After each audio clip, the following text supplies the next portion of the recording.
Muy buenas tardes. Va a tener lugar la mesa Alma Mater América Latina en Salamanca. Bueno, tengo el gusto de presentar esta mesa que es significativa de la relación que el profesor Ignacio Verdugo ha tenido y tiene con la universidad, con América Latina, ¿no? Si hay dos signos distintivos de su vida, son los derechos humanos y América Latina, ¿no? Su relación con América Latina.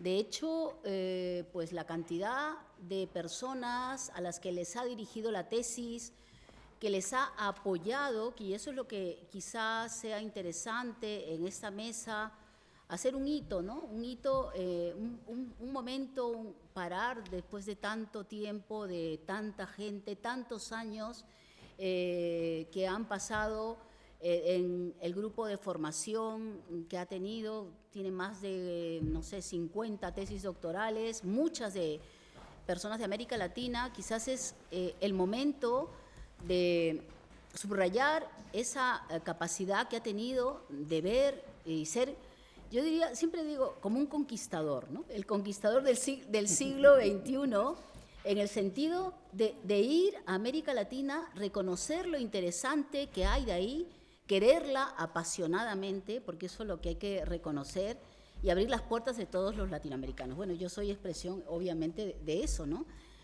A veces pienso, cuando me despierto, y digo, ¿qué hace una chica como yo en un lugar como este? No como dice la canción. Y claro, no sería de otra manera si no fuera porque estaba el profesor Ignacio Verdugo, pero le pasó a Juan Carlos Ferré, que dio ese primer discurso tan emotivo, tan interesante.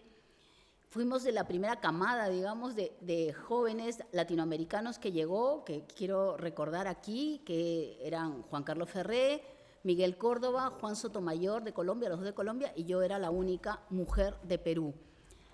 Debo decir que me tomaban el pelo por ser mujer, por ser jovencita, y todos me tenían, pero totalmente, bueno, estos jóvenes, sobre todo los colombianos, Miguel Córdoba, que bueno, es un compañero que ha sido muy importante en su segunda tesis doctoral, me parece. Y yo creo que hay que reconocer Ignacio Verdugo fue quien inició las becas, eso hay que decir, de la Diputación de Salamanca. En esa época tenía una vinculación con el PSOE, que gobernaba el PSOE, y eran las primeras becas que había de la Diputación de Salamanca que tuvimos, nosotros gozamos de esas becas, ¿no? Gracias a eso estamos aquí, hemos estado aquí y está Juan Carlos Ferré también, ¿no?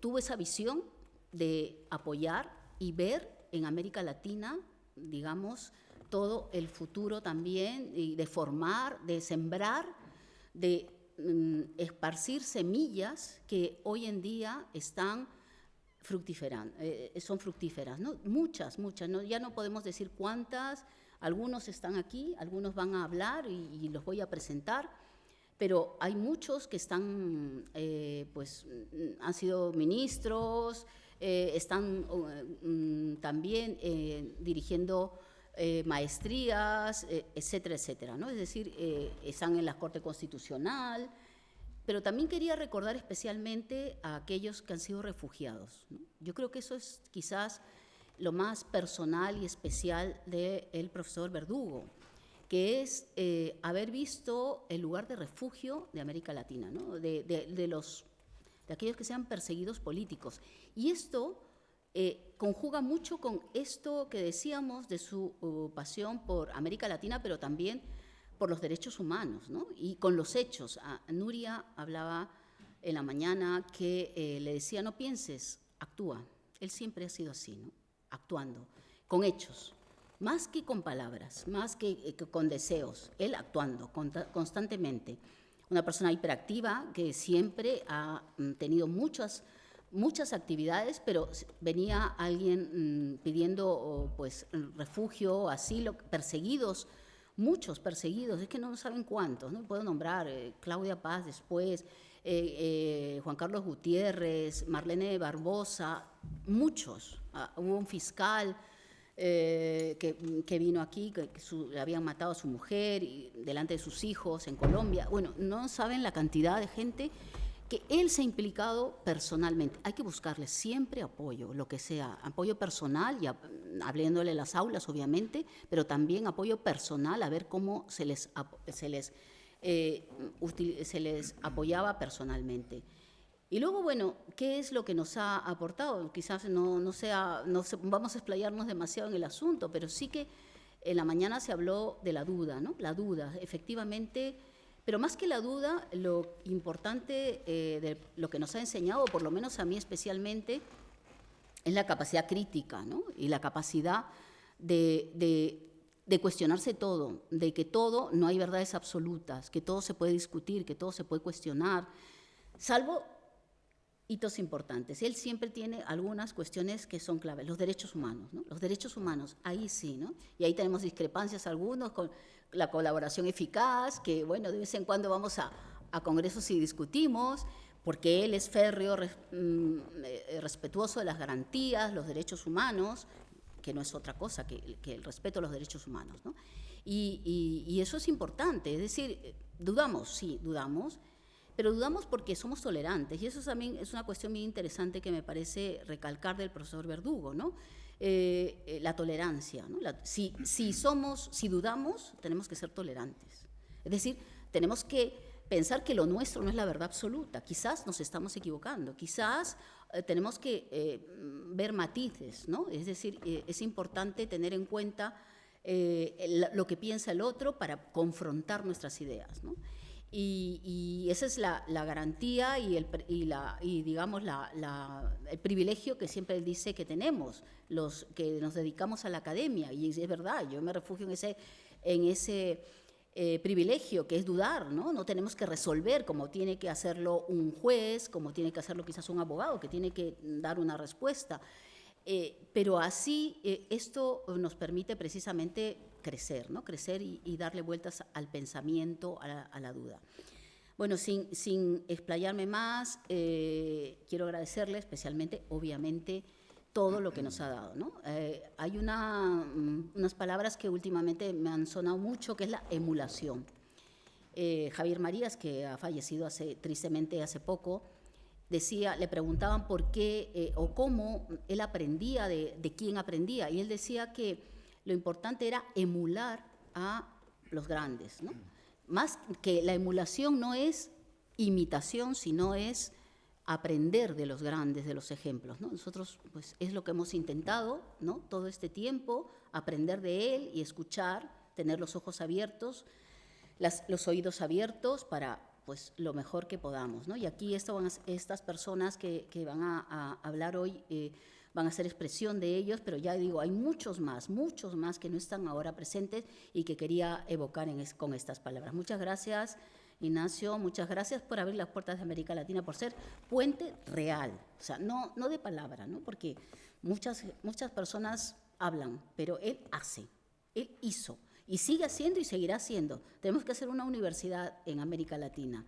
Aquí tenemos socios capitalistas que todavía hay muchas cosas que hacer, porque es el compromiso, en realidad está el fondo del compromiso siempre de él de sembrar los derechos humanos, la construcción del Estado de Derecho, la construcción del Estado democrático, finalmente, porque hay mucho todavía que hacer, ¿no? Bueno, sin más, dejo la palabra, en este caso, a Alfonso Cadavid Quintero. Buenas tardes a todas y a todos. Cuando uno está en la gestión académica, uno siempre intenta que estos eventos sean lo más exitosos posibles y que quienes intervengan estén a la altura del acto. Y yo quería decirles a los organizadores del evento que para mí es un honor, que valoro especialmente el que hayan considerado mi nombre para participar aquí, por el significado que tiene la presencia ante Ignacio, ante cuyo magisterio quisiera decir ahora algunas palabras, pero sobre todo porque cuando hacemos el balance de quiénes han sido los doctores de Salamanca, había con seguridad muchas más personas mejor calificadas que yo para estar aquí, de tal manera que es una muestra de gratitud y de afecto que aprecio mucho. y que me sirve de ocasión para decir unas cosas que en otro espacio quizás no podría decir, no le podría decir a Ignacio y no las podría hacer públicas ante un auditorio como ustedes.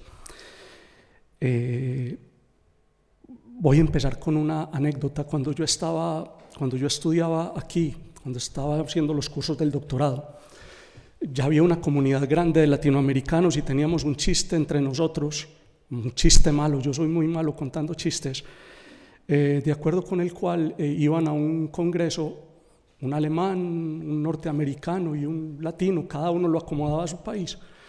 Y entonces llegaba el alemán con 7 tomos ahí inmensos de alguna cosa y decía prolegómenos de no sé qué disciplina tal. El americano llegaba con 20 folios y decía todo sobre el tema tal. El chiste tenía ahí una cosa especial y es que Ignacio tenía un libro con Juan Carlos Ferrer que decía todo sobre el fraude fiscal, se titulaba así de tal manera que... Y finalmente venía el latinoamericano, el colombiano en mi caso, y decía, ay, es que había que traer algo escrito.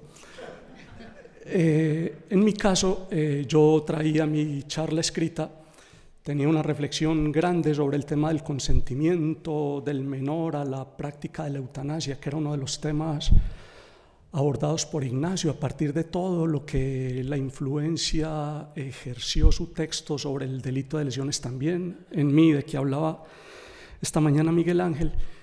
Y sin embargo, les quería compartir, yo salí de Medellín, yo soy profesor en una universidad de provincia, salí hace unas semanas y ha sido un viaje como interno de alguna manera, y lo que hice fue como repasar la historia de mi vida académica de los últimos, yo llegué en el 94, más de la mitad de mi vida ha pasado desde que yo conocí Salamanca para iniciar el doctorado, y hacer como un balance de lo que había pasado ahí, que había significado la imagen de Salamanca, la imagen de Ignacio para todo esto. De tal manera que el texto este del consentimiento de los menores está escrito, pero me tomé la libertad de construir o reconstruir un poquito la historia de nosotros los latinoamericanos en Salamanca y lo que ha significado esta universidad para todos nosotros.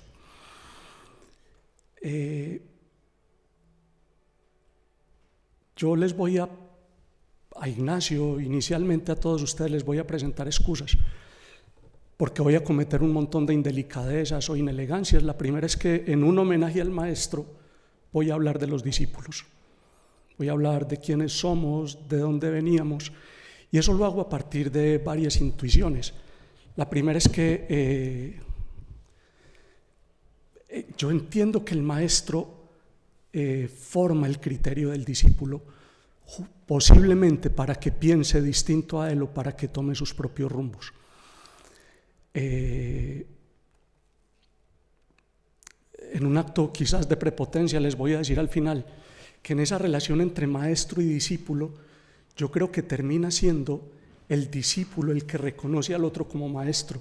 Aquí tenemos la idea muy asentada de que el maestro es el que dirige la tesis de un estudiante y tal, y creo que sí está esa relación formal, pero en la relación ética que supone todo proceso de aprendizaje, me parece que es el alumno el que reconoce el título de maestro de la otra persona. Y este recorrido apuntaba a preguntar cuál había sido el papel de Ignacio en esa relación con nosotros y todo lo que ha significado.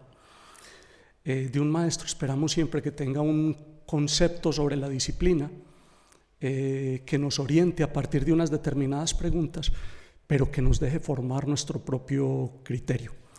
Y yo diría que eso lo encontramos aquí. Y yo lo que quisiera proponerles es un recorrido. Yo llegué aquí en noviembre del 94. A la semana siguiente Ignacio fue electo rector de la universidad. Y a partir de ahí empezó todo un proceso en que se presentaron un montón de situaciones que les quería compartir. Y a la manera de esta conferencia, yo también me quise plantear qué decíamos por allá en el 94, qué decíamos hoy y qué se supone que nos preguntarán mañana, qué se dirá mañana, en un horizonte histórico mucho más limitado de de lo que significaría venir a hablar de Salamanca o hablar de historia en Salamanca. Yo les diría que yo pertenezco a la segunda generación de latinoamericanos de Salamanca. La primera la describió Laura casi completa, creo que faltaron un par de profesores argentinos de los que tengo una imagen muy vaga, que eran Luis Fernando Niño y Estela Maris. Yo no tuve contacto con ellos y llegamos en el 94 y a partir del 93 había llegado Alejandro Rodríguez, un defensor de derechos humanos de Guatemala. En el 94 llegamos 2 colombianos y a partir del 95 el número de becarios latinoamericanos fue sensiblemente mayor. Yo viajé desde Colombia, compartí vivienda aquí con un juez de provincia, hoy magistrado de la Corte Constitucional del país, que padecía una de esas paradojas amargas de Latinoamérica y de Colombia, y era que lo habían elegido el mejor juez de su región, que era otorgarle un premio a la vez que era una forma de salvarle la vida. Ese premio le daba la oportunidad de salir un año a estudiar por fuera del país y había sido reconocido como el mejor juez porque había emitido una condena por unos actos de corrupción contra un político importante que le había jurado que lo iba a matar, así, tal cual.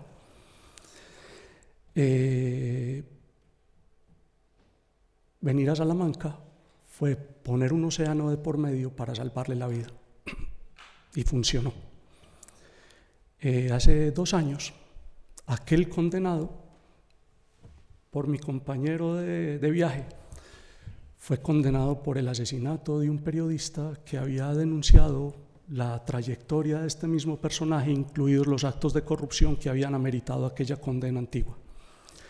Y a partir de la revisión de la historia de mi compañero de empresa académica, me puse a pensar cuál había sido la historia de los latinoamericanos, de lo que hablaba Laura más temprano, y Salamanca fue en gran medida un espacio que aminoró el riesgo vital que tenían muchas personas en la región. Jueces, fiscales, defensores de derechos humanos encontraron siempre aquí un espacio de refugio frente a los riesgos para la vida que tenía el ejercicio de las funciones en nuestros países de origen. Laura ya mencionó los nombres de algunos, fueron muchísimos más los que en este escenario tuvimos, y de alguna manera lo que encontramos en Ignacio en ese momento fue un apoyo grande para aquellas personas que tenían compromisos serios para su vida. A partir de ahí empieza una dinámica distinta, y es que, como decía Laura, en ese momento España es una democracia joven, es una democracia con un compromiso grande con la extensión del proceso democrático también a Latinoamérica, y a través de la AESI se diseñó un programa de becas para que viniéramos a capacitarnos aquí profesores que devolviéramos esta idea de democracia a nuestros países de origen. A mí me parece que Ignacio tenía mayor claridad incluso que el gobierno español de la época sobre eso. Antes incluso de la configuración de los programas de becas de la ESI, ya Ignacio estaba gestionando becas para latinoamericanos. Muchos de estos de la primera generación habían llegado aquí por vía del apoyo de Ignacio. Y en ese punto estoy desordenando mucho la exposición, contarles qué encontramos los que estábamos llegando en ese momento a España. Cuando nosotros aterrizamos a España el 5 de noviembre del 94, no se me olvida, en un momento que sería incomprensible para los jóvenes de hoy, sin correo electrónico, sin redes sociales, tal, los medios de comunicación difundían constantemente un montón de nombres que no entendíamos qué significaban, y iban por parejas o eran 3 nombres. Amedo y Domínguez, Laza y Zavala, Rodríguez Galindo, Inchaurrondo, Vera, Corcuera, Barrio Nuevo, etc. Y de pronto nos empezamos a preguntar qué significa todo eso. Y lo que encontramos es una inquietud muy grande en un país en el que nos decían que se estaba estableciendo o había una democracia en proceso de consolidación, con un problema en el que la gente hablaba de terrorismo de Estado. En ese mismo momento, en esa misma época, es una segunda imagen que quisiera poner aquí sobre la mesa. Además de esos nombres propios, se estaban dando todas las guerras de los Balcanes que terminarían en la disolución de lo que era Yugoslavia y que derivaría más adelante en la constitución de los tribunales ad hoc y más adelante en la constitución de la Corte Penal Internacional tras el Tratado de Roma, que fue una de las preocupaciones fundamentales que desde ese momento estaba manifestando Ignacio en torno a la creación de órganos supranacionales para el enjuiciamiento de determinadas clases de hechos. Y en Colombia, estábamos viviendo en Colombia, las crisis coyunturales son lo estructural. Lo que en Colombia vivimos a golpe de impacto, de escándalo noticioso tras escándalo noticioso, lo que estábamos viviendo en ese momento era la constatación de que la elección del presidente de la República había sido con dineros del narcotráfico y la forma como el narcotráfico permeaba todo el proceso político que estábamos viviendo allá. Nosotros llegamos en medio de toda esa estructura social y noticiosa y empezamos a experimentar cuáles eran las respuestas que el Estado de Derecho ofrecía a esas realidades y cuáles eran las respuestas en concreto del Estado democrático de Derecho sobre el que se nos pretendía infundir las bases para afrontar esas realidades. Fue una época muy rica conceptualmente, ahora les diré además qué estaba pasando en el ámbito académico, y a partir de ahí empezamos a preguntarnos cuál sería la respuesta adecuada del derecho penal en esos contextos. Esta primera imagen que les dibujaba del posible terrorismo de Estado era tremendamente importante para lo que vivíamos en la región de donde proveníamos, con democracias imperfectas y con democracias faltas de consolidación. ¿Qué nos ofrecía Salamanca? Como les decía, en 1994, por allá en noviembre, Ignacio es electo rector. Y la verdad es que el contacto con Ignacio del día a día va a ser difícil para los becarios. Hay un montón de compromisos que no le permiten estar al tanto de eso. Nos damos cuenta que Ignacio sabe de qué van los proyectos de cada uno, pero empieza a adquirir un rol tremendamente importante: la configuración de los grupos de trabajo, del grupo de profesores que nos van dando soporte ahí. Y hay una gran comunidad de los profesores, aparte de diferencias personales que pueden haberlas siempre en los grupos amplios, en una mirada transversal muy clara respecto al papel del Estado de Derecho y a la forma de construcción de la democracia desde el Estado de Derecho. Eso pasaba con los profesores de planta. Nosotros empezamos a recibir el acompañamiento permanente de José Ramón Serrano, que además tenía una historia personal muy vinculada a todo eso que estábamos diciendo ahí. También José Ramón fue objeto de una acogida especial, y cuando José Ramón contaba su historia y cómo había llegado al seminario, era algo que motivaba también a seguir adelante. Estaban Fernando Pérez, estaba Laura, estaba Juan Carlos Ferré, estaban los profesores externos, estaba Manuel Morán, estaba Andrés, con una visión muy clara de los valores en los que nos debíamos educar y que debíamos ir a llevar a nuestros países de origen. El papel de Ignacio en la estructuración de esa línea de trabajo era tremendamente importante, y de hecho nosotros llegamos a un programa de doctorado que tenía una financiación especial como doctorado de calidad. Los cursos de doctorado en esa época eran cursos de altísimo nivel, no éramos los que teníamos que ver hoy un curso de canónico y mañana uno sobre derecho hipotecario.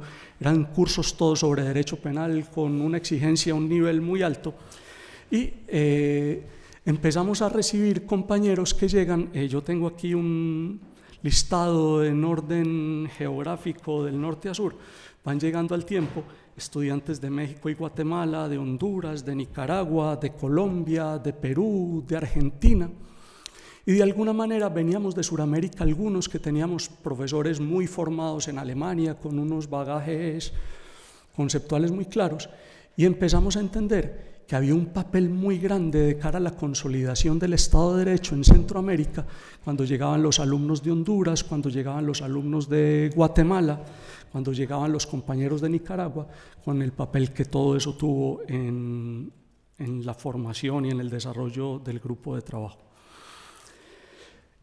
A la par, se estaba estructurando también, España, vuelvo y repito, era una democracia joven, la gente estaba muy convencida de aquello en lo que había que trabajar y había un grupo de doctorandos muy importante. Estaban Eduardo Fabiani, Eduardo Demetrio, estaba Ana por fuera, estaba Nuria que nos acompañaba aquí, Virginia Sánchez, Carmen Rodríguez, otro montón de compañeros que no están presentes y que constituían un andamiaje, una malla de apoyo, de soporte muy importante para el tipo de procesos que queríamos desarrollar en ese momento para el trabajo en democracia.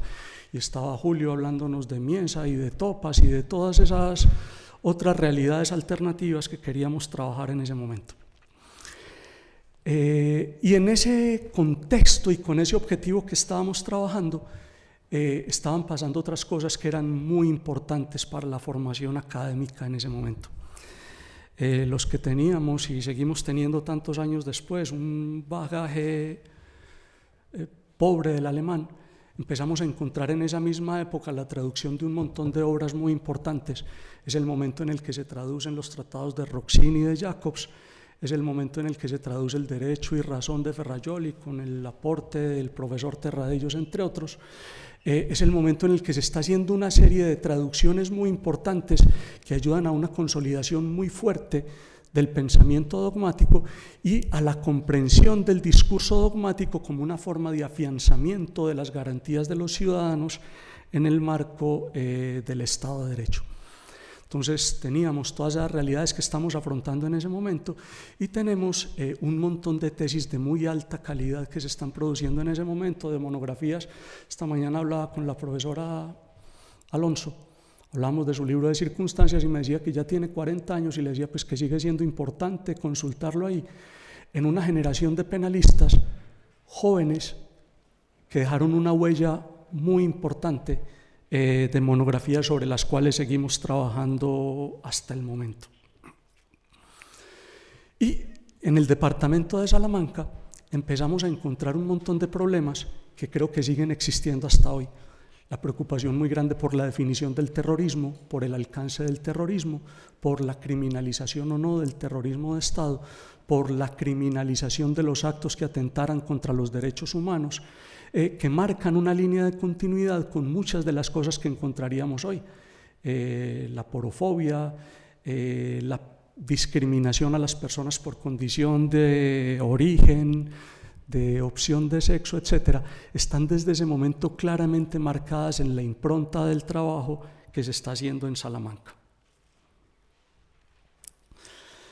Para todos los que venimos de Latinoamérica, con unas estructuras que no alcanzábamos a advertir qué tan conservadoras o qué tan represivas eran, esto era una bocanada de aire fresco y era una forma de entender qué era lo que teníamos que hacer cuando volviéramos allá. Y era eso en lo que estábamos trabajando.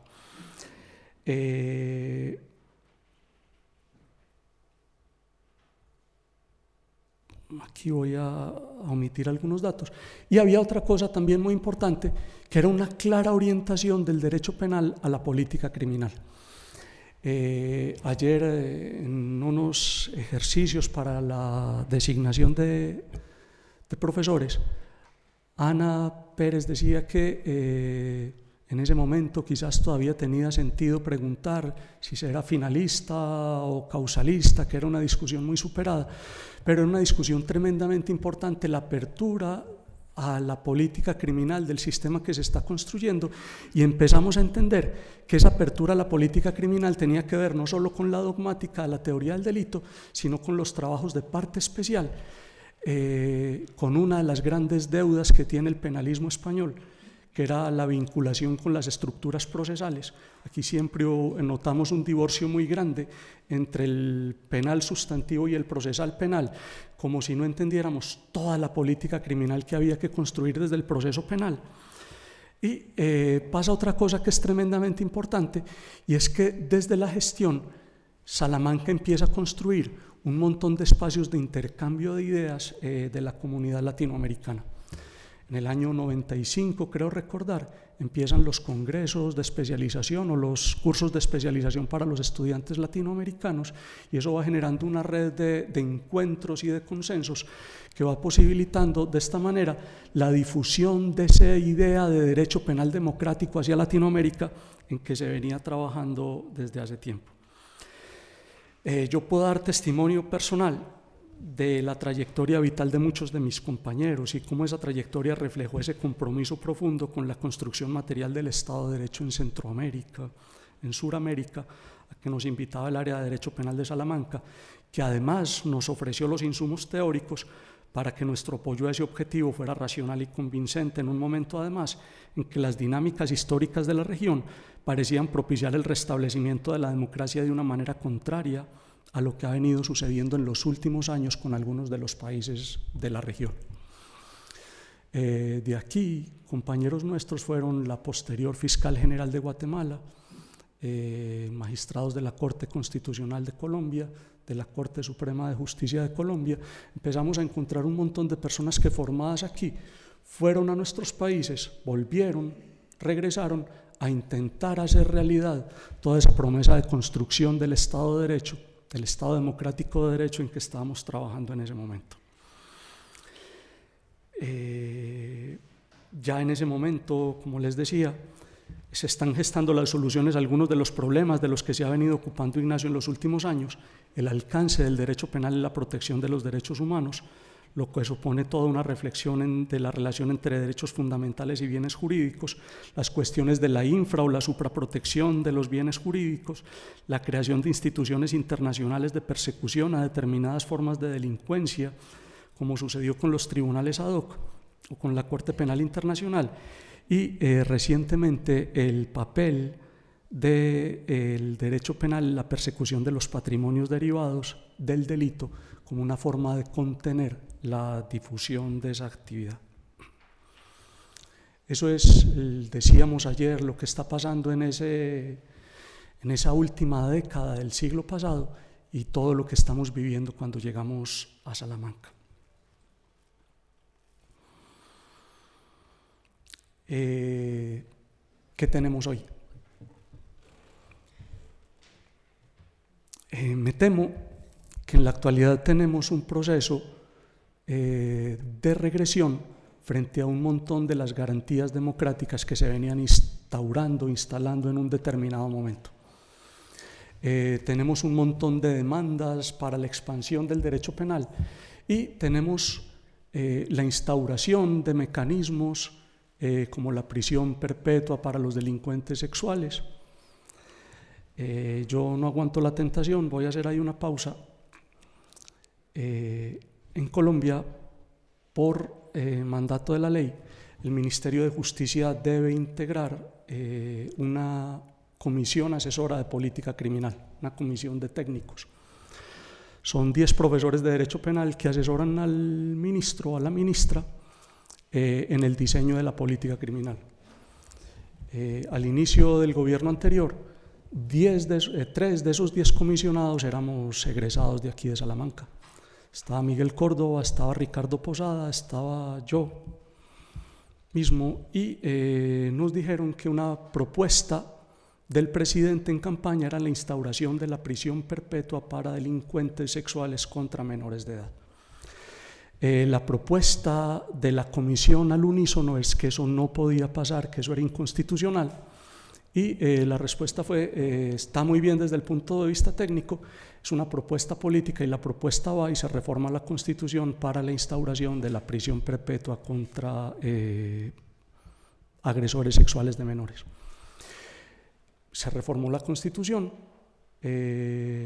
se llegó a la Corte Constitucional, donde está uno de nuestros egresados, y la Corte Constitucional, de una manera que es muy interesante, declaró que puede haber normas constitucionales que alteren la estructura básica de la Constitución y que si una reforma constitucional pretende modificar el esquema básico de la Constitución, la reforma constitucional puede ser declarada inconstitucional.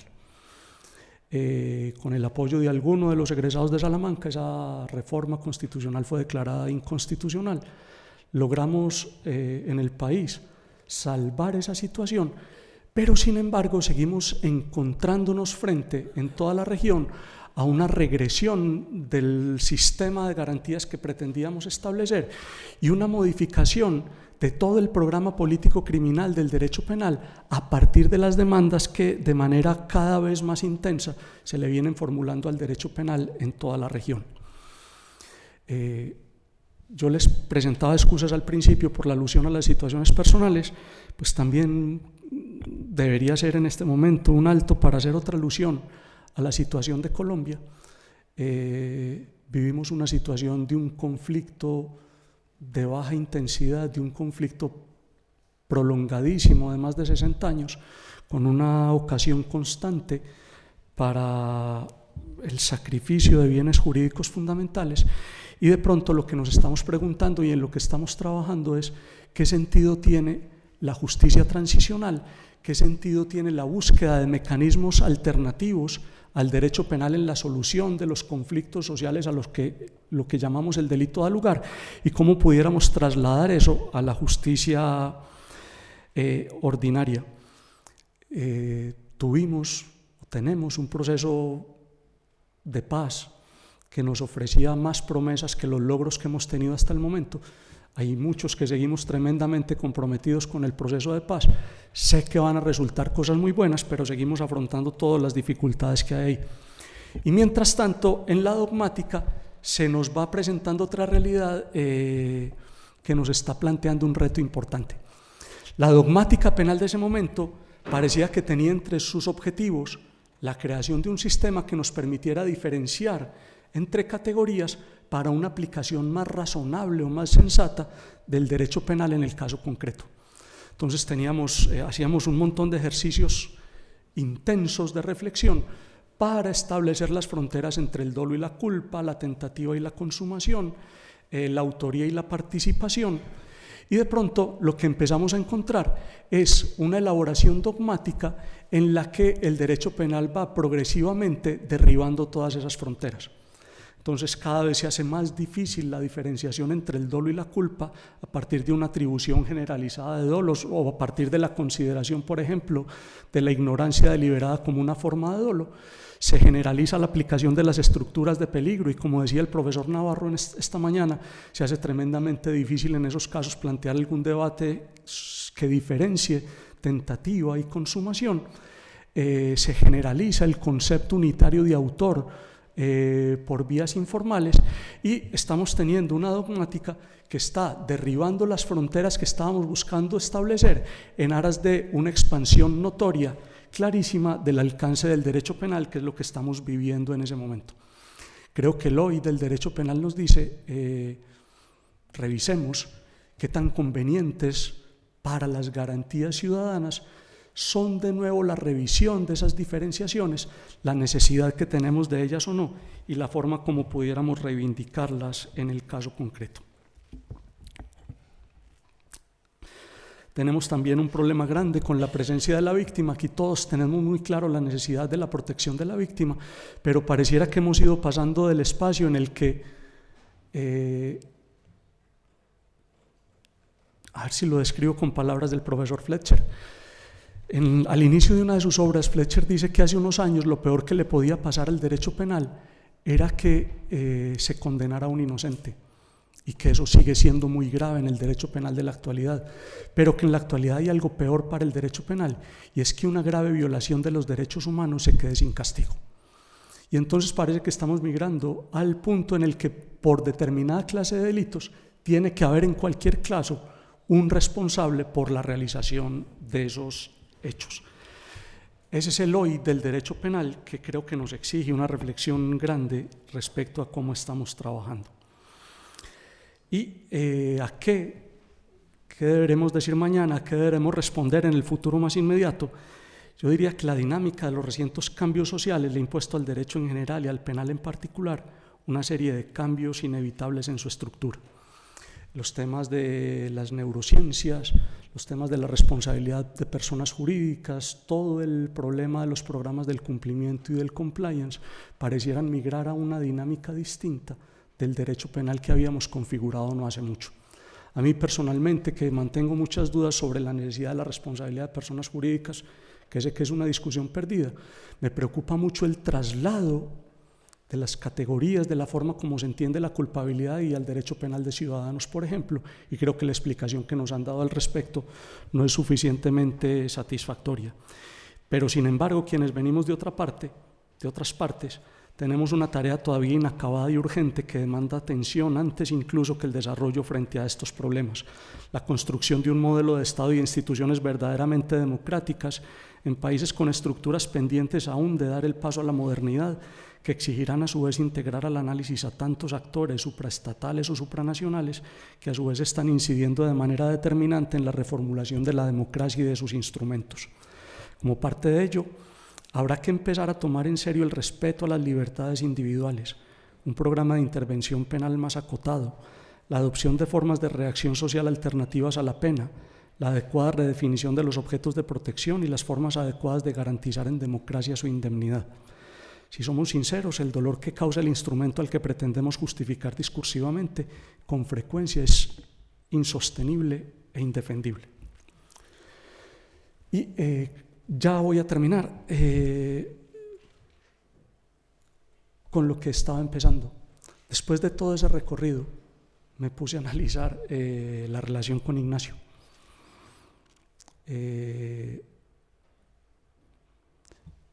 En la universidad en la que soy profesor estamos en un proceso de reforma curricular y nos preguntaban estos días cómo enseñábamos el derecho, qué era lo que enseñábamos en clase. Y les dije, mire, yo en realidad en mi clase no se enseña nada. En mi clase se pregunta mucho y pasamos todo el tiempo haciendo preguntas a ver si el alumno es capaz de encontrar ahí las respuestas él mismo. Esta mañana me daba cuenta de cómo a partir de lo que llamamos el currículo invisible había heredado esa metodología de Ignacio y tal. A Ignacio le debemos entonces la preocupación por los derechos fundamentales, por la apertura en el sistema, en la construcción de las ideas y el respeto al otro, y la posibilidad de decir de quienes somos tus discípulos, Ignacio, que gracias, maestro, por todo lo que nos has enseñado todo este tiempo. Muchas gracias. Yo he tenido una relación con la Universidad de Salamanca muy antigua, tan antigua que yo ni siquiera sabía que la tenía. ¿Por qué? Porque cuando yo tenía 13 años, me acuerdo que mi profesor de literatura del colegio nos mandó a memorizar, para mejorar un poco las notas de ilustradas que podíamos tener, me mandó a memorizar la Oda a la vida retirada de Fray Luis de León. Y claro, teníamos que sabernos de memoria la Oda a la vida retirada. Y luego, además, a propósito de la frase, ¿no?, que tenemos acá, decían ayer, decimos hoy, dirán mañana, eso nos relaciona directamente con Fray Luis de León. A Fray Luis de León, aunque los historiadores no estén de acuerdo, se le atribuye la expresión luego de que pasara precisamente por una historia propia del derecho penal, porque estuvo preso por mandato de la Inquisición entre marzo de 1572 y diciembre de 1576, porque había hecho cosas que a la Iglesia no le gustaban, y fue precisamente la Inquisición, la Corte de Valladolid, que le impuso una pena de encierro por haber traducido, entre otras obras, el Cantar de los Cantares del hebreo directamente al español. Y cuando Fray Luis de León sale de prisión y retoma la cátedra en diciembre de 1576, se presenta diciendo, como decíamos ayer, como una suerte de, oye, acá no hubo interrupción, seguimos en una continuidad, en una solución de continuidad en el desarrollo del conocimiento. Y claro, y si esto lo mezclo con mis anécdotas personales, como el saberme de memoria la Oda de la vida retirada, me acuerdo casi de varias frases de ellas, pero una que más me llamó la atención fue la del inicio, ¿no? Qué descansada vida la del que huye del mundanal ruido y sigue la escondida senda por los que han ido, los pocos sabios que en el mundo han sido. Una invitación, claro, que seguramente en la mente de Fray Luis de León y sus intérpretes tiene más que ver con el acercamiento a Dios, pero que para mí significaba salir de un lugar para buscar el conocimiento, que en mi caso era la Universidad de Salamanca. Yo lo entendí así, y así es como lo sigo comprendiendo el día de hoy, y acabaré hablando nuevamente de Fray Luis de León. Y la relación entre la Universidad de Salamanca y Latinoamérica es especialmente intensa. Voy a hablar solamente de la relación con Perú. Por lo menos 4 universidades han sido fundadas de la mano de la cátedra y los profesores de la Universidad de Salamanca. Primero la decana de América, que es la Universidad Nacional Mayor de San Marcos, acaba de cumplir 471 años, fundada el 12 de mayo de 1551. En segundo lugar, la Universidad San Ignacio de Loyola, fundada en 1621. En tercer lugar, la Universidad San Cristóbal de Huamanga, de Ayacucho, la zona donde hubo mucho terrorismo durante muchos años en mi país, fundada en 1680. Y por último, la Universidad San Antonio del Cusco, o de Abad del Cusco, fundada en el año 1692, ¿no? Y claro, cuando uno revisa ya con detalle, ¿no?, cuál ha sido la influencia de la escuela salmantina en Perú, uno lo nota en todos los sentidos, ¿no?, desde el arte, la literatura, las letras, la medicina, el estudio del derecho penal en particular. Y eso ya en la época de la República ha tenido un aterrizaje especial a través de los códigos penales. Zaffaroni, en una serie de publicaciones en torno a los códigos penales latinoamericanos de los años 90, promovido por Luzal precisamente, aunque publicado en Bogotá, en el año 94 hablaba del aterrizaje, ¿no?, el aterrizaje de las legislaciones españolas en la regulación latinoamericana. Y claro, en el caso de Perú, ese desembarco de textos o modelos legales o modelos en materia penal está completamente clara a la raíz de la historia. El primer código penal peruano, que es el Código Penal de la Confederación Peruano-Boliviana o del subestado de Perú, como se le llamaba, el Código Penal de Santa Cruz, que estuvo en vigor entre 1836 y 1838, está inspirado directamente en el Código Penal español de 1822.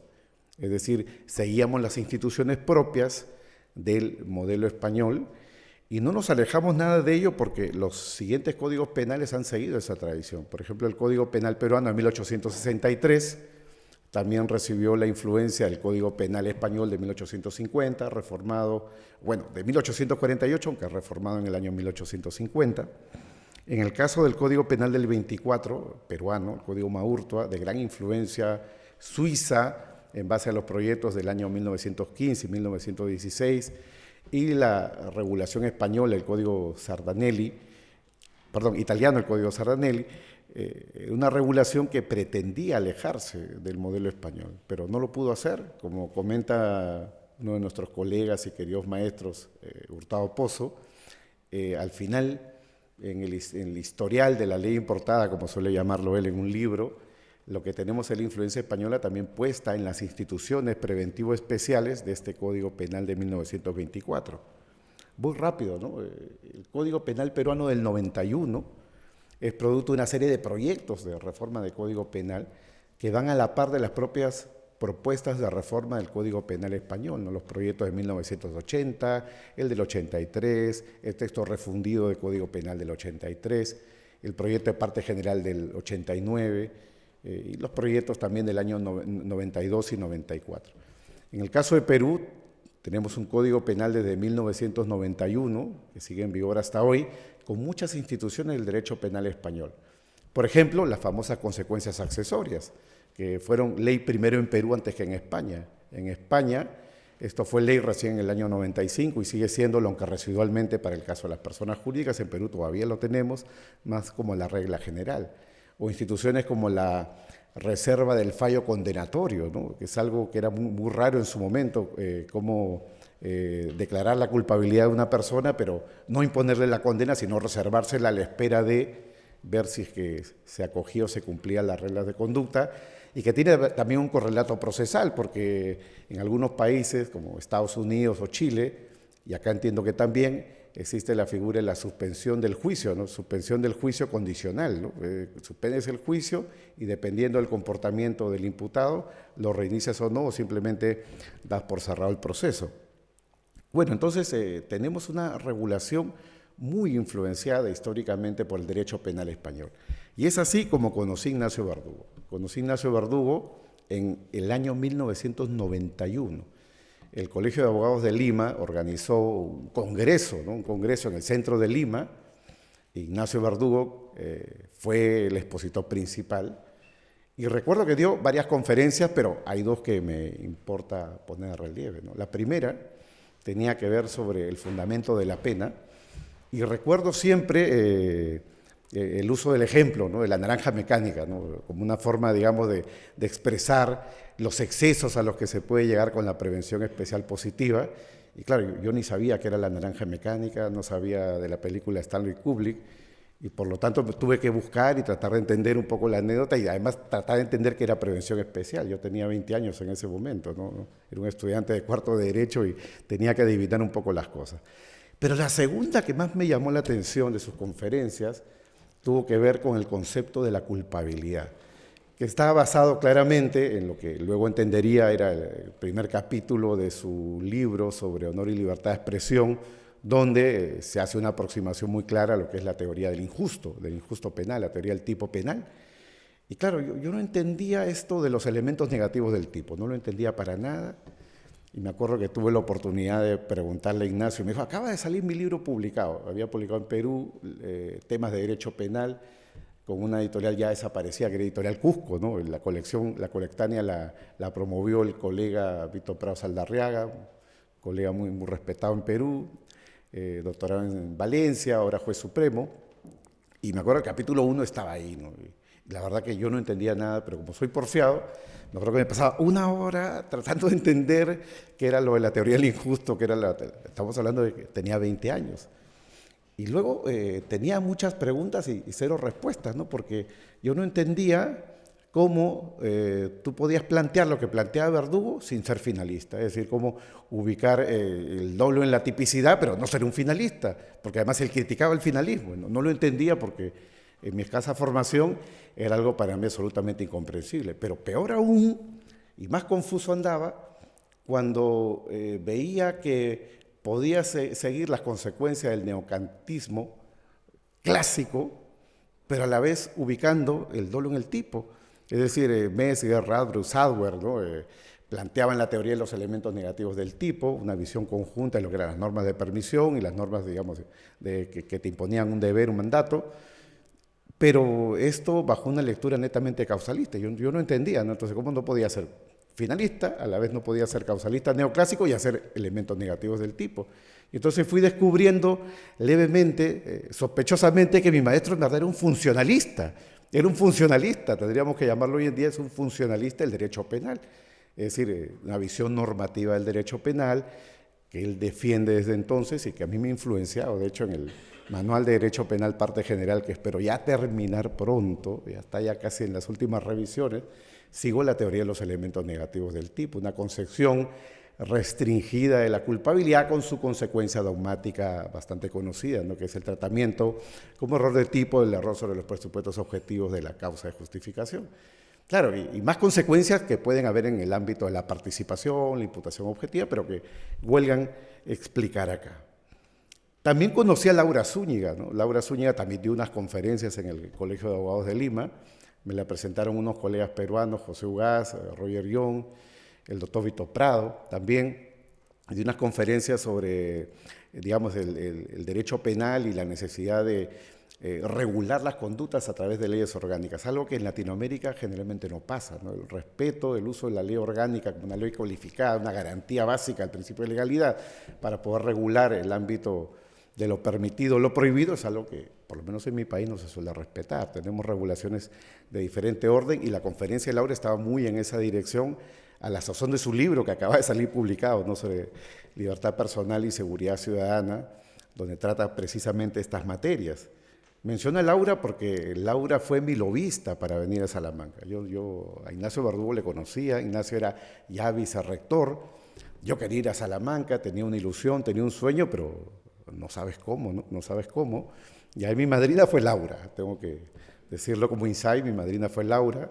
Laura fue quien conspiró en mi favor para poder recibir una carta de aceptación para el doctorado del año 1995 al 97, y más aún una beca, ¿no? Una beca de la Agencia Española de Cooperación Internacional. La Agencia Española me benefició gracias a Laura e Ignacio, de luego, y sus recomendaciones, con una beca Mutis, que nos daban en ese momento 130.000 pesetas, ¿no? Menos el 2% del impuesto a la renta de las personas físicas, recibía en mi cuenta del Banco Argentaria 127.400 pesetas. para mí era bastante dinero para vivir, para mí era muchísimo dinero. Podía vivir, podía comprar mis copias, podría comprar mis libros, ahorrarme algo de piratería, comprar los libros en original y tras ello, nada, hacer mi formación. Pude completar mi tesis doctoral y en la etapa final todavía tenía algunos meses de beca reservados. Ignacio y Laura me facilitaron una visita alemana al Instituto Max Planck, que ambos eran en ese momento el referente para Latinoamérica y pude ahí perfilar las últimas revisiones de la tesis doctoral. Menciono todo esto porque estas oportunidades, que son para mí una generosidad, una gracia, el haber sido, voy a decirlo en simple, un mantenido por el contribuyente español por 3 años académicos, han hecho que me transformara la vida en el plano académico, en el plano personal. Y la generosidad de Ignacio y de Laura es infinita, ¿no? Porque Laura se tomó mucho tiempo de hacer el trabajo de revisión de mi tesis doctoral.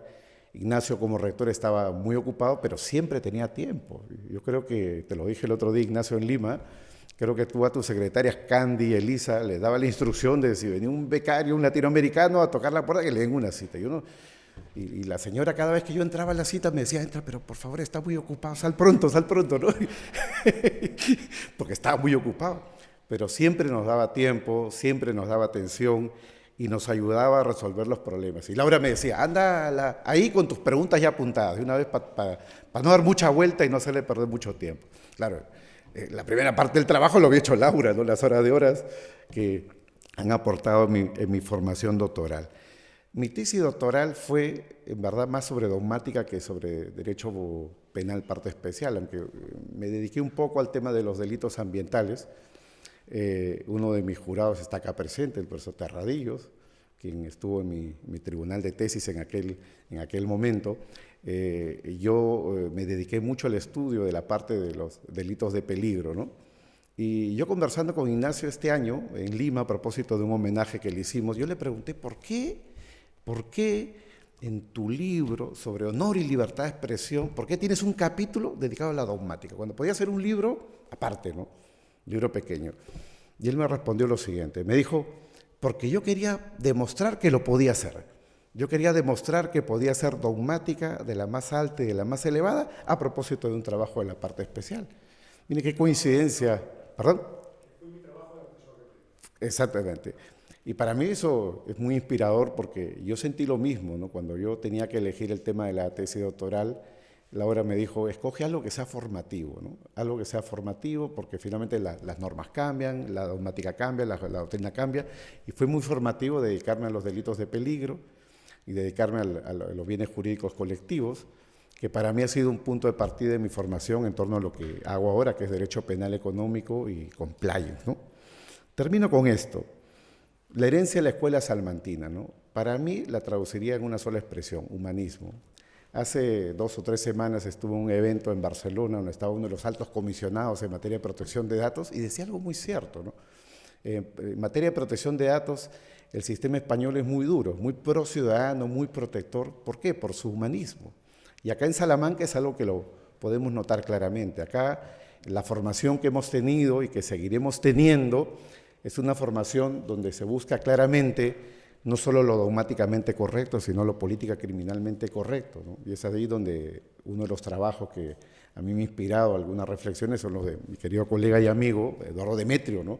Que cuando trabaja sobre medición de la pena y sobre la culpabilidad, evita esta falsa dicotomía, ¿no? Lo político criminalmente correcto versus lo dogmáticamente correcto. Hay que hacer un esfuerzo de conjunción. Y lo de la política criminal tiene una base humanista, tiene una base sin duda humanista, que es yo creo que la tradición de la escuela de Salamanca. Y por eso es que voy a hacer una pequeña corrección tal vez al título, ¿no? Y a lo que mi maestro ha escrito, porque él lo pone en tercera persona y más impersonal. Decían ayer, tal vez otros, decimos hoy porque les parte de la hora, dirán mañana. Si somos herederos de esta tradición salmantina, humanista, que pone la política criminal por encima de las soluciones solo dogmáticamente correctas, tendríamos que decir que somos herederos de una tradición y vamos a dejar un legado. Entonces tendríamos que decir, Ignacio, decíamos ayer, no dijeron o decían, sino decíamos ayer, decimos hoy fuerte y claro y diremos mañana. Muchas gracias. Buenas tardes a todas y a todos. Estimada Laura, colegas Alfonso, Dino, María José, es un gran placer estar con ustedes en esta fecha y con mi gran amigo Ignacio Verdugo. Diferentemente de los que me antecedieron, yo nunca fui alumno de Ignacio Verdugo, desafortunadamente. Pero aprendí mucho con Ignacio Verdugo y lo que les voy a contar es la historia de una complicidad, que es la complicidad que yo mantuve con Ignacio en Brasil, en la Universidad de São Paulo, en la Universidad de Salamanca y en otros sitios a causa de su trabajo con la justicia transicional, su reflexión. Yo podría tratar de muchos aspectos de la relación con Ignacio Verdugo, como por ejemplo el programa de movilidad de estudiantes de posgrado que desarrollamos entre la Universidad de Salamanca y la Universidad de São Paulo, y de muchas otras actividades. La semana pasada, Ignacio estuvo en São Paulo para hacer una conferencia sobre el bicentenario de la independencia de Brasil, que se celebró el 7 de septiembre, sobre la perspectiva de fuera, ¿no? E hizo una conferencia magnífica juntamente con Anthony Pereira del Brazil Institute del King's College de Londres, los dos mantenedores de dos centros de estudios brasileños de mucha importancia, el centro que creó Ignacio aquí en Salamanca y el centro del King's College de Londres. Pero yo mi participación en este seminario consistirá en un testimonio sobre la militancia intelectual de Ignacio Verdugo en el ámbito del proceso brasileño de justicia transicional, que ocurre en mi país desde el final de la dictadura militar en 1985. Esta militancia intelectual de Ignacio, al mismo tiempo en que trata de América Latina, es demostrativa de los principios humanistas y del rigor académico de Ignacio Verdugo, que se resalta a todo momento en este seminario. Uno de los mecanismos más importantes del proceso de justicia transicional brasileño fue la Comisión Nacional de la Verdad, que fue instituida por ley aprobada por el Congreso Nacional con la finalidad de investigar las graves violaciones de derechos humanos ocurridas en Brasil en la segunda mitad del siglo XX, especialmente en el periodo de la dictadura militar que se prolongó de 1964 a 1985, por 21 años. La comisión desarrolló sus actividades de investigación entre mayo de 2012 y diciembre de 2014, cuando entregó el informe final a la presidenta de la República, Dilma Rousseff.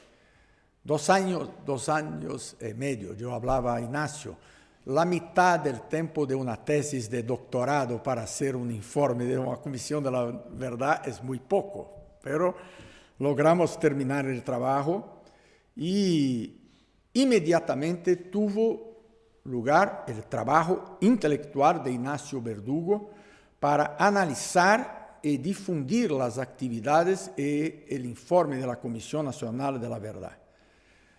La Universidad de Salamanca y la Universidad de São Paulo mantenían hace mucho tiempo un relacionamiento destinado a la cooperación académica. En la calidad del Instituto de Relaciones Internacionales de la Universidad de São Paulo, yo ya tenía contacto con Ignacio Verdugo, que era antiguo rector y dirigía el Centro de Estudios Brasileños en esta universidad. Me correspondido la posición de miembro de la Comisión Nacional de la Verdad, la cual también fue coordinador y relator de su informe, nuestra relación académica avanzó para una intensa y prolongada colaboración en esta materia. Ya en 2015, menos de un año después de la conclusión de los trabajos de la Comisión de la Verdad, por iniciativa de Inácio Verdugo, la revista de estudios brasileños, mantenida por el Centro de Estudios Brasileños, publicó un dossier sobre la dictadura militar brasileña con foco en los resultados alcanzados por la Comisión Nacional de la Verdad. Es importante mencionar que la revista de estudios brasileños, más conocida como REB, es la única publicación académica dedicada exclusivamente a temas brasileños que se publica regularmente fuera de Brasil. Por solicitación de los directores de la REB, Inácio me solicitó que organizara el dossier que se encuentra publicado en el número 3 de la revista del segundo semestre de 2015, menos de un año después de la publicación del informe de la comisión. Y a mí me competió hacer la presentación del dossier y seleccionar con la ayuda de Inácio de los investigadores y son ellos el sociólogo José Almino de Alencar, la historiadora Vivian Schack, nuestra gran amiga recientemente fallecida, y el diplomata Andrés Sabayo Martins. Los tres habían asesorado la Comisión Nacional de la Verdad. Al final del dossier se publicó una entrevista que en la calidad de coordinador de la comisión yo concedí a Inácio Verdugo, 27 de abril de 2015. Una de mis primeras entrevistas académicas sobre el tema, apenas 4 meses después del final, porque Inácio estaba muy atento a lo que ocurría en Brasil. Conversamos por más de 1 hora, ¿no? En la revista hay una foto de este diálogo. Y se seleccionó muy bien, Inácio, estamos guapísimos los dos, ¿no? Y me impresionó mucho el profundo conocimiento de Inácio Verdugo sobre los hechos que yo los conocía, ¿no? Pero él conocía exactamente, había leído el informe de más de 3.000 páginas antes de hacer la entrevista. Este rigor, ¿no?, de investigador es muy impresionante, ¿no? Y una de las preguntas que me hizo hace, en el informe son analizados individualmente otros casos. Destaco 3 casos, me dijo Inácio. El de la guerrilla de Araguaia, el de la estilista de moda femenina Zuzu Angel y el del ataque al Río Centro, cuando muchos cantantes brasileños, Chico Buarque, Caetano Veloso, Gilberto Gil, casi murieron por un atentado a bomba, ¿no?, por los militares, ¿sí?, en la Barra de la Tijuca, en Río de Janeiro, ¿no? Esta selección por sí sola es reveladora de la alma del investigador, que antes de hacer una entrevista estudia y sabe más do que aquel que va a entrevistar. Y hoy yo enseño a mis alumnos con este ejemplo, porque muchas veces los estudiantes cuando hacen la entrevista lo hacen para tomar conocimiento del asunto, cuando es al revés. Un gran investigador tiene que hacer una entrevista después que sabe más que el entrevistado sobre el asunto, para que no se quede en manos del entrevistado para comprar la versión del entrevistado, ¿no? Y esto funcionó muy bien. Y en el mismo momento del lanzamiento de este número de la REB, el centro organizó aquí en Salamanca la primera muestra fotográfica sobre los trabajos de la Comisión Nacional de la Verdad, con los archivos, el fondo de archivos de la Comisión, una exposición que se inauguró aquí, la rectoría, en la Facultad de Geografía e Historia, y que después circuló por varias universidades de Europa, de España y de Europa. Yo me recuerdo Castilla-La Mancha, el Centre de Haute Étude de América Latina en París 3. Yo estuve en la inauguración de esta también. Entonces, un trabajo magnífico que hizo el Centro de Estudios Brasileños juntamente con el Archivo Nacional de Brasil. También en 2015, Ignacio abrió las puertas de la Facultad de Derecho y fue, yo creo, la primera vez que la Facultad de Derecho hizo una discusión sobre justicia de transición aquí en Salamanca, basada en el caso brasileño. Pero esta saga intelectual prosiguió. En 2017, Ignacio publicó por ediciones de la Universidad de Salamanca un pequeño libro que es robusto, una preciosidad, ¿no? La justicia transicional en Brasil, el caso de guerrilla de Araguaia, donde demuestra un conocimiento inmenso sobre el tema y hizo un estudio y me pidió que hiciera un prólogo. Y en el prólogo yo hago una síntesis sobre cómo venía a Ignacio en esta labor. Valiéndose de datos cuidadosamente reunidos y de sólidos argumentos jurídicos, el profesor de Derecho demuestra con claridad que no es posible, desde la perspectiva de los principios y reglas del derecho contemporáneo, que las decisiones políticas adoptadas en el paso de la dictadura a la democracia impidan la atribución de responsabilidad a todos aquellos que practicaron y permitieron en Brasil la tortura, las ejecuciones y otras graves violaciones de derechos humanos, lo que nos hablaba el colega de Colombia, ¿no? Desarrolla así un abordaje que, más allá de registrar y examinar una situación fática y sus marcos legales y teóricos, presenta apoyos valiosos a tener en cuenta por los actores políticos y profesionales del derecho en el correcto tratamiento de una cuestión que aún sigue abierta en la justicia brasileña, que hasta hoy en la cual hasta hoy se pelea sobre el tema de justicia transicional, ¿no? En 2017 ha venido la contribución más significativa, que fue la traducción para el español de algunos de los capítulos del informe brasileño, ¿no? Y esta versión en español es fruto de un trabajo primoroso conducido por Elisa Duarte, Esther Gambi, sus colaboradoras en el Centro de Estudios Brasileños, y es la versión que se usa en el mundo hispanohablante, ¿no? La versión que produjo Salamanca, ¿no? Salamanca que generó la posibilidad del mundo hispanohablante tener esta versión. Y antecediendo los capítulos traducidos en este libro, que es magnífico, todos tienen acceso libre, o que es espectacular, ¿no? En la internet. Hay algunos artículos, un de Guillermo Mira Delizotti, otro de José Manuel Santos Pérez, Vivian Schack nuevamente, yo mismo, y el propio Ignacio Verdugo. Y el tema del título del artículo de Verdugo es La justicia transicional en Brasil y los condicionantes internacionales, muy importante, especial consideración de la aportación de la Comisión Nacional de la Verdad. Es un trabajo magnífico. Hasta hoy se usa con mucha intensidad como referencia y es interesante porque de una persona que viene de fuera del ambiente jurídico y político de Brasil se tiene la mayor claridad del fenómeno que investigó, ¿no?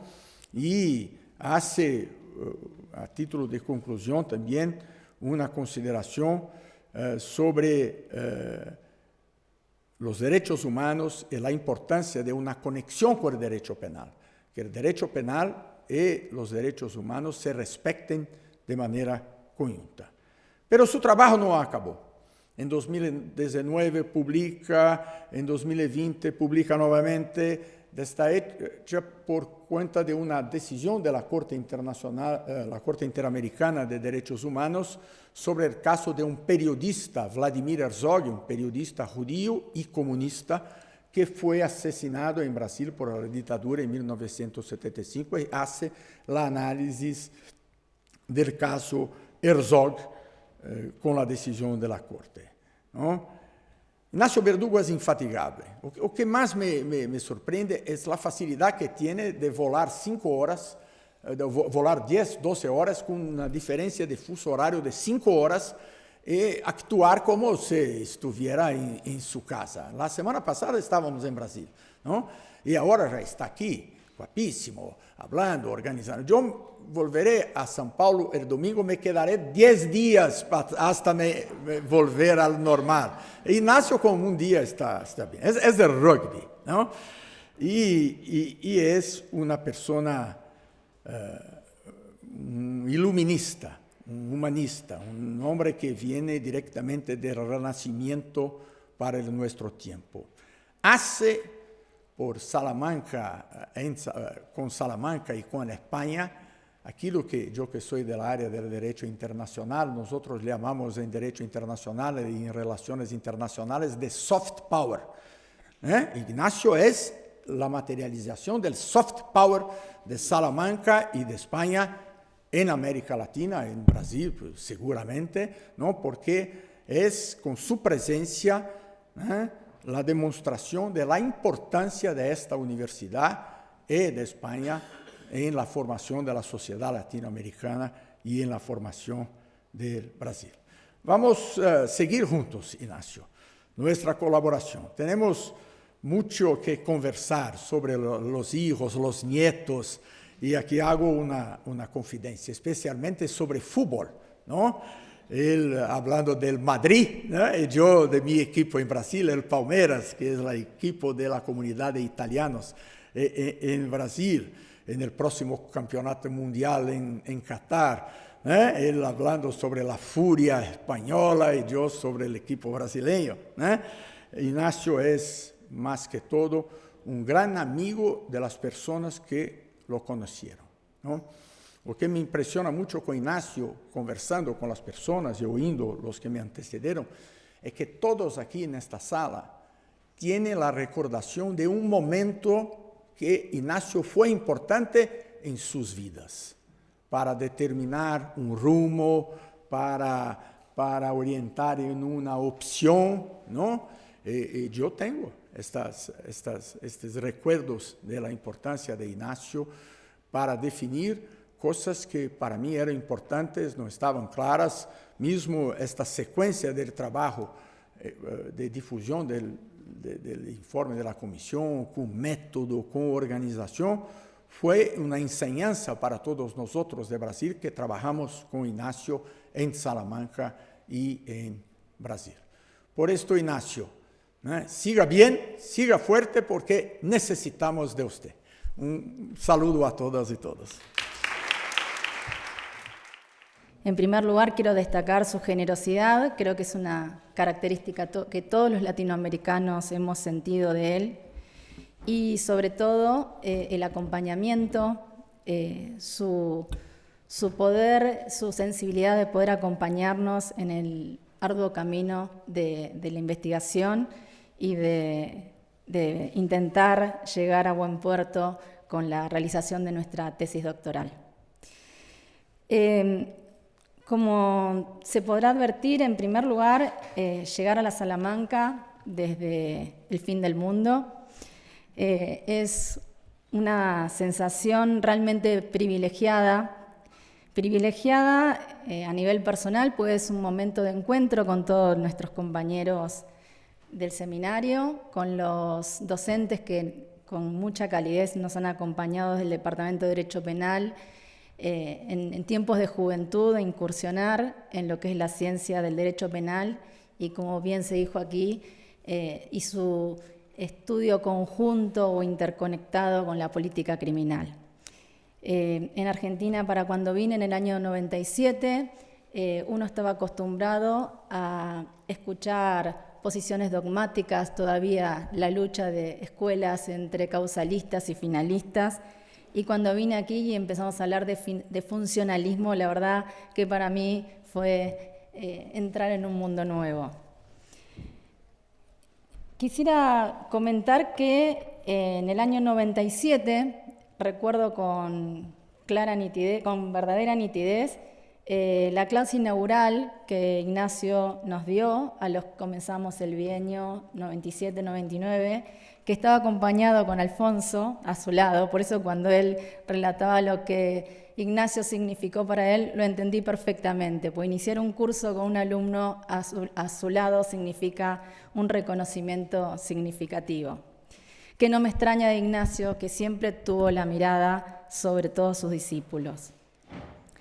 Cuando Ignacio inauguró ese año, nos recibió con enorme afecto en esa clase, nos brindó una clase introductoria sobre lo que significaba el derecho penal, sus funciones y fines en el marco de un Estado social y democrático de derecho. Palabras que aún hoy tengo grabadas en mi memoria. Ya desde entonces supo sembrar en nosotros el compromiso por trabajar por esos ideales, porque un Estado de Derecho no es algo que se alcanza como en nuestro país en 1983, sino que es un proceso en construcción y como sabemos bien los latinoamericanos, es un proceso que con tristeza podemos ver que a veces tienen importantes retrocesos.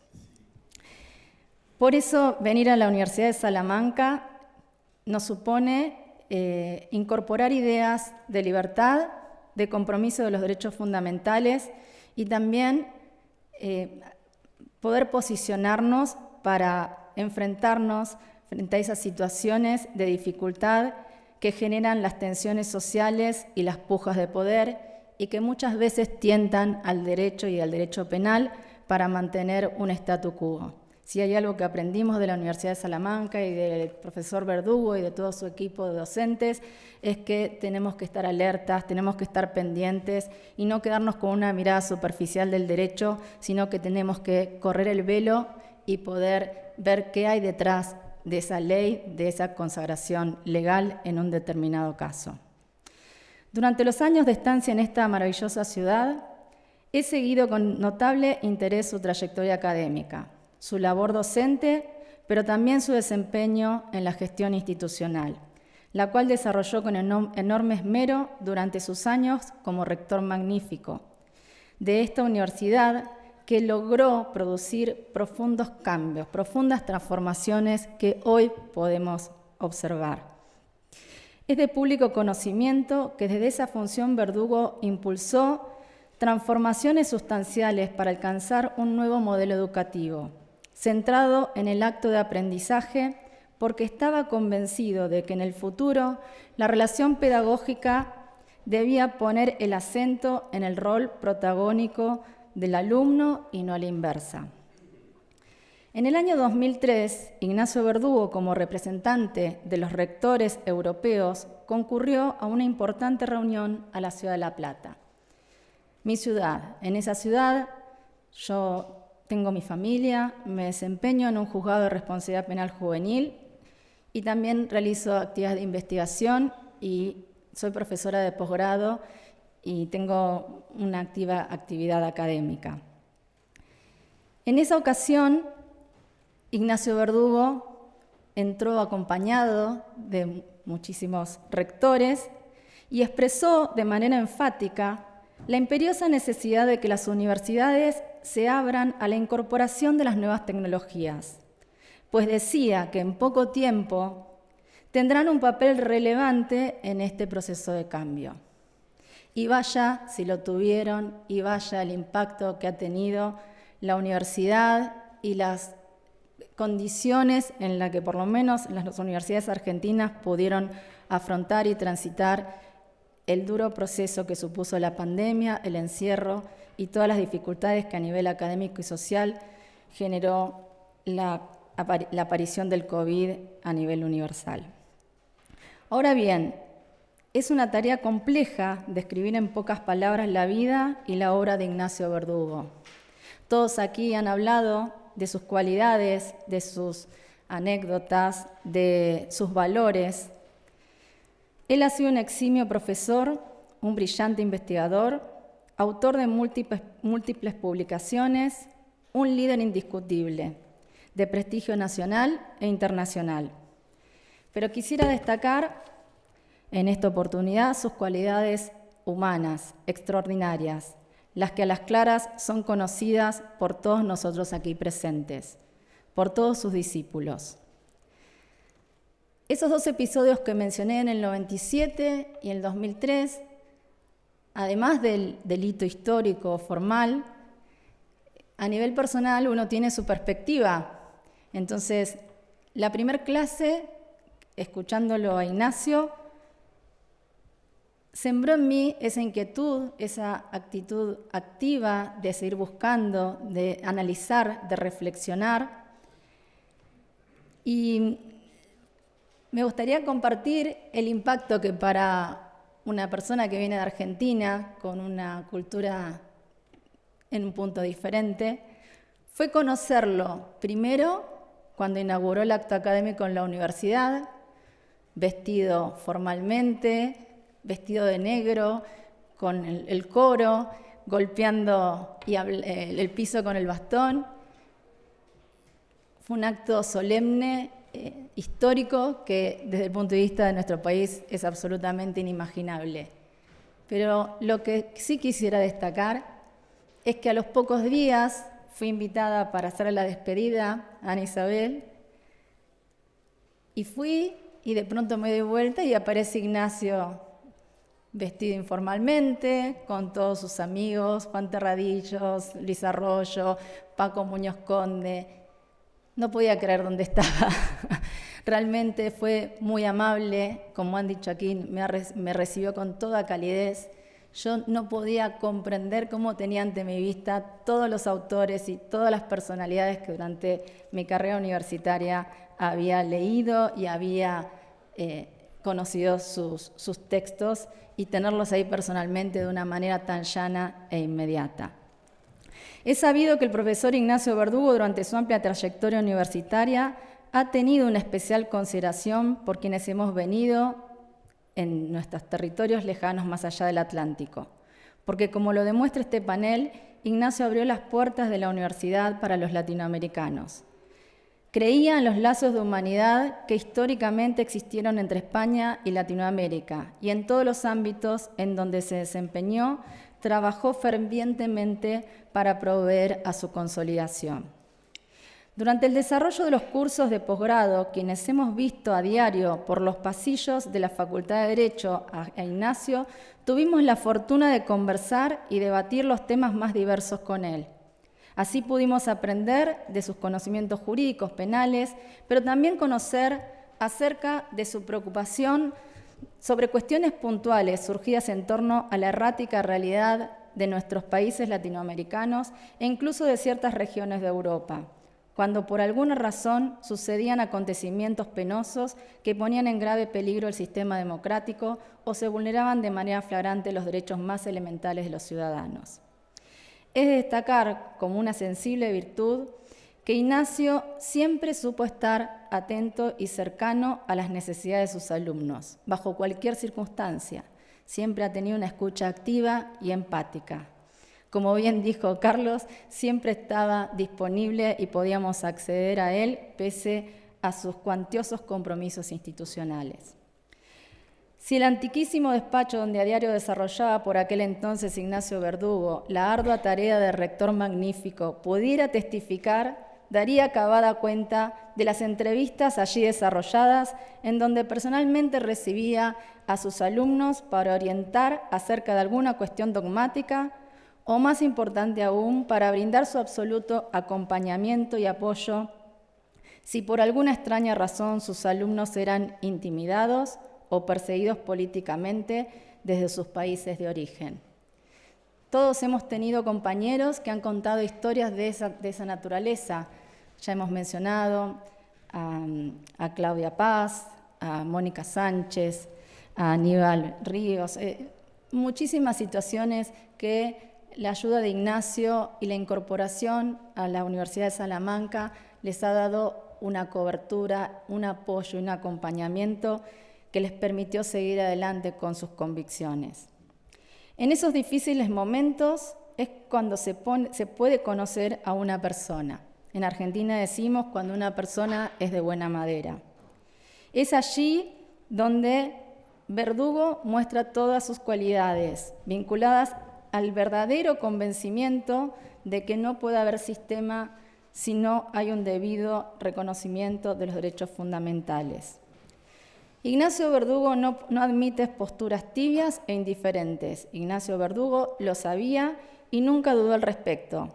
fue coherente entre lo que pensaba y lo que hacía, y estuvo dedicado a quienes con su labor profesional han contribuido con la defensa de la libertad, con quienes han tenido el valor de enfrentar las situaciones injustas más variadas y con quienes han combatido los ataques brutales propios de ciertos autoritarismos. Por estas razones me honra poder expresarlas aquí en público frente a él y decirle a Ignacio que estamos plenamente agradecidos no solo de lo que hemos aprendido en Derecho Penal, sino de todo lo que la universidad nos ha dado con nuestros compañeros y poder haber sembrado en nosotros esa actitud crítica y reflexiva. Mi admiración por el coraje con que ha asumido la defensa de sus ideales y la de los principios que emanan del texto constitucional. Pero también quiero expresar, en esta ocasión, mi humilde compromiso para continuar con su legado en la medida de mis posibilidades, desde cualquier escenario que me depare el desarrollo y ejercicio del derecho penal. Porque en última instancia todos sabemos que esta universidad siempre va a ser nuestra casa. Porque al día de hoy sus lecciones nos interpelan, sus palabras resuenan en nuestro interior y debemos ser conscientes del profundo impacto que el derecho penal tiene sobre las libertades individuales y de la necesidad de convocar entonces a una profunda y renovada reflexión ante la tendencia expansiva del instrumento penal observada de manera preocupante en todos los países del mundo. Por esta razón digo que Ignacio es un profesor que ha dejado huella en nosotros, nos ha acompañado en la formación profesional, nos ha enseñado a que debemos asumir un compromiso con el derecho, con los derechos fundamentales y que debemos estudiarlos en un contexto concreto, en una realidad concreta en el que se incardina, sabiendo mantener una mirada sensible y humanitaria y estando alertas, sobre todo muy alertas, de los riesgos que ha generado el sistema económico global, suscitando una potencial autodestrucción del planeta, promoviendo profundas desigualdades y, como estamos viendo en la actualidad, siempre dispuesto a seguir provocando situaciones de violencia. Una vez más, por todo ello, muchas gracias, Ignacio, por tu entrega y también gracias por acompañarme en la posibilidad de, luego de un tiempo, poder defender la tesis. Yo estuve aquí en Salamanca del 97 al 99. Aquí vine con mi familia, mi marido tuvo una niña salmantina, así que otro vínculo afectivo que me une a la ciudad y a la universidad. Siempre recuerdo con mucho cariño. Había defensas de la tesis y yo, para no perder la exposición de alguna compañera, venía con mi niña y el carrito, y una vez me dijeron, nunca supe que en una tesis había teoría y práctica, porque se había defendido una tesis que se trataba de derecho penal juvenil y tuve que salir corriendo porque mi niña empezó a llorar, pero bueno, esas son anécdotas que a medida que caminaba sobre esta universidad me despertaban una gran emoción. No me voy a extender, pero brevemente diré que el objeto de investigación de mi tesis, que realicé con el acompañamiento de Ignacio y con el doctor José Ramón Serrano Piedecasas, se trató por aquel entonces en la selección de una figura novedosa que incorporaba por esos años el nuevo Código Penal de 1995, y se trató sobre la figura del delito publicitario, la protección penal del consumidor prevista en el artículo 282 del Código Penal. Ese artículo, ese delito, integra la parte de los delitos socioeconómicos, y cuando comencé la investigación, quizás alcanzada por lo que los abogados decimos las generales de la ley, la primera impresión que tuve es que qué bien que existe un delito que nos proteja, que sancione las conductas desleales, gravosas que se producen en el mercado en perjuicio de un colectivo de personas que siempre estructuralmente están en situación de debilidad. Se decía que la consagración de ese delito era fundamental para evitar lagunas de punibilidad, para dar una respuesta no solamente a los intereses de los consumidores, sino también porque era una forma de homologar la Directiva 84 emanada de la Unión Europea y por sobre todo consagrar desde el punto de vista penal la garantía que surgía del artículo 51 de la Constitución española. Ahora bien, como todo acto de investigación y de descubrimiento, a medida que uno empieza a reflexionar, a buscar material, a escuchar distintas voces, se da cuenta que no se puede quedar con una mirada literal del texto, una mirada light o superficial, sino que es necesario empezar a buscar sus antecedentes legislativos, los motivos que llevaron al legislador a tomar esta decisión de política criminal. Y creo que la Escuela de Salamanca me abrió realmente un nuevo panorama, porque pude profundizar como nunca sobre la idea de bien jurídico. Ciertamente que en nuestras universidades argentinas hemos estudiado la función sistemática, la función dogmática del bien jurídico, pero desde aquí pude darle una dimensión más amplia en donde pude darme cuenta que el bien jurídico es un concepto límite, es un concepto que nos conecta con un plano más allá del ius positivo, sino que es un vínculo directo con la realidad en que se incardina y que todo operador jurídico tiene que tener un examen sobre estas categorías para analizar si la figura que se encuentra legalmente consagrada mantiene las condiciones de legitimidad que impulsaron la creación de la figura delictiva.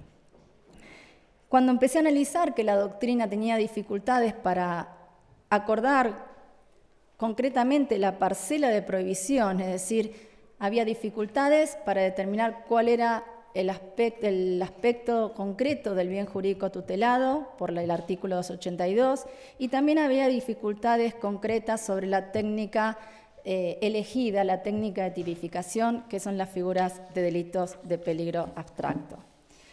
La doctrina empezó a sostener que en realidad el verdadero valor de tutela son los intereses de los consumidores a tener una información veraz, o otros decían que son los intereses a las legítimas expectativas económicas que tenían que ser tuteladas, pero también había voces en doctrina que decían que es un elemento instrumental que también prevenía conductas lesivas de los consumidores, no solo desde el punto de vista patrimonial, sino también desde el punto de vista del derecho a la salud. Por eso, muy brevemente, este abanico de posibilidades nos suscita el interrogante de si es posible que un delito que en sí mismo es una limitación de las libertades de la generalidad puede tener tantos interrogantes y tantas situaciones ambiguas y tantos términos teñidos de vaguedad. Por tanto, no me voy a extender en describir todo lo que traté en la tesis, solamente quiero mencionar que cuando comencé a investigar, uno empieza a adoptar un rumbo que no tiene muy en claro cuál es el final. Uno piensa que es solamente escribir, realizar una investigación y defenderla. Pero en este transitar se da cuenta que su vida se nutre de un montón de factores enriquecedores, humanos, personales, formas de pensar, que cuando uno vuelve a su país, las cosas cambian, las miras desde otro lugar. Uno también ha sido transformado. Y creo que ese es el valor que nos da la Universidad de Salamanca, que es una universidad que ha tenido una incidencia notable en Latinoamérica, cultivando todas las propuestas libertarias, propuestas no solamente que han incidido en los procesos revolucionarios políticos iniciales, sino también profundos reclamos universitarios, como han sido la reforma universitaria, que surgió en la Universidad de Córdoba y que proclamó desde allí la autonomía de la universidad, la libertad de cátedra, el cogobierno. Y con esta idea volvemos a esta idea central que en sus gestiones Ignacio Verdugo propuso de poner el acento en los estudiantes, en que los procesos de enseñanza tienen que crearle el espacio para poder pensar, nunca para incorporar dogmas, sino para que puedan reflexionar, porque de ellos depende la construcción y las propuestas de un derecho penal del mañana. No quiero terminar la exposición sin poner de manifiesto los temores que suscita el nuevo derecho penal, esta tendencia expansiva en donde el derecho penal, que a mi modo de ver como con la figura del delito publicitario, lo único que hace es consagrar un derecho de policía de nuevo cuño. A mi modo de ver, las sanciones administrativas o los elementos o las medidas que existen para pedir la rectificación o el cese de una publicidad ilícita son mucho más eficaces que el recurso penal. A mi modo de ver, el delito publicitario es un delito que no supera un análisis de necesidad de pena. La posición que sostuve en su momento en la tesis, digamos, fue contraria a la decisión político-criminal porque luego se ha creado una figura delictiva afín ampliando los límites de punibilidad, pero me parece importante que creo que algunos autores, haciendo un análisis de la jurisprudencia había en la materia, han puesto, al igual como Martínez Guerra, en tela de juicio la real eficacia de contar con un instrumento punitivo de esta naturaleza. Porque como decía Nino en Argentina, no hay que olvidar que la creación de un delito siempre supone un recorte de libertad. Por tanto, no debemos ser indiferentes a este proceso de expansión del sistema punitivo de nuestros países. Muchas gracias y muchas gracias, doctor Verdugo.